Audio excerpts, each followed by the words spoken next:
ముందుగా అందరికీ సంక్రాంతి శుభాకాంక్షలు.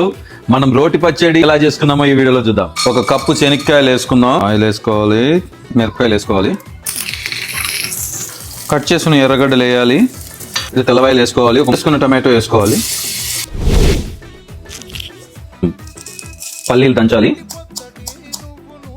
ఈ తెల్లుల్లిపాయ, చింతపండు అన్నీ వేసేసుకున్నాం. నెక్స్ట్ టమాటో వేసేసుకోవాలి. టమాటో కొంచెం దంచుకున్నాక మళ్ళీ ఆనియన్స్ వేసుకున్నాం. ఆనియన్స్ ఇప్పుడు వేసేసుకొని కచ్చపచ్చ దంచి పడేయాలి. ఆనియన్స్ ఇలానే ఉండాలి. యాక్చువల్లీ ఇలా ఉంటేనే ఈ చట్నీకి అది టేస్ట్ వస్తుంది. కావాల్సినంత ఉప్పు వేసుకుంటే చూడండి చట్నీ ఎట్లుందో, చాలా రంగా అదిరిపోతుంది, చూస్తూనే కడుపు నిండుతుంది. ఇలా యూఎస్లో గోకమెల్లి చేయడం పెద్ద విషయం ఏముంది, ఇట్లా గోకి రోటి చట్నీ చేస్తేనే లెక్క. నా యాల్ది నెయ్యి వేసుకొని కారంగా తింటే